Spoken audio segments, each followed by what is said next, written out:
Yeniçerileri, savaş meydanlarındaki güçleriyle, isyanlarıyla, devirdikleri padişahlarla tanırız. Onlar, Osmanlı'nın demir yumruğuydu.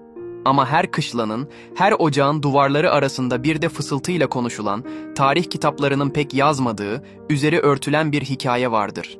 Bu, o ocağın geleceği olması için toplanan çocukların, yani civeleklerin hikayesidir.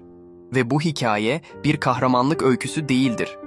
Devşirme sistemiyle, imparatorluğun dört bir yanından toplanan veya savaşlarda esir edilen çocuklar, ailelerinden, köylerinden, bildikleri her şeyden koparılıp yeni bir hayata başlardı. Amaç, onları sadece padişaha sadık seçkin birer asker yapmaktı. Acemi Ocağı'nda başlayan bu zorlu süreç, onları civelek olarak kışlalara, yani binlerce yetişkin, güçlü ve tecrübeli erkeğin arasına gönderirdi. Onlar, bu devasa askeri makinenin en küçük, en yalnız ve en savunmasız dişlileriydi. Tarih ve sosyoloji bize şunu öğretir.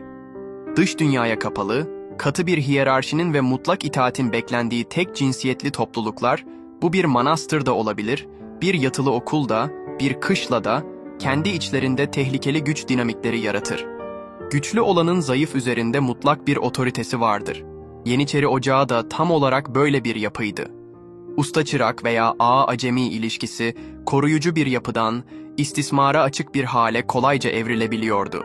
Peki Osmanlı buna izin veriyor muydu? Kanunlara göre kesinlikle hayır. Osmanlı hukukunda livata, yani oğlancılık, ağır bir suçtu ve en sert şekilde cezalandırılırdı. Devletin resmi ideolojisi ve dini inancı bu eylemleri kesin olarak reddediyordu. Ancak resmi kanunlar ile kışla duvarları ardındaki sosyal gerçeklik her zaman aynı değildi. Dönemin edebiyatında, şiirlerinde, yabancı seyyahların notlarında ve hatta bazı mahkeme kayıtlarında bu gerçeğin üstü kapalı da olsa var olduğu görülür. Bu, onaylanan bir sistem değil, sistemin bir açığının yarattığı karanlık bir sonuçtu. Bir sır değildi ama yüksek sesle konuşulmayan bir tabuydu. Bu yüzden Civelek taburunun hikayesine bakarken tek bir olay aramaktan çok sistemin kendisinin yarattığı trajediyi görmeliyiz. Devlet, bir yandan padişaha ölesiye sadık bir ordu yaratmayı hedeflerken, diğer yandan kendi elleriyle o ordunun en genç mensuplarını korkunç bir istismar riskinin ortasına bırakıyordu.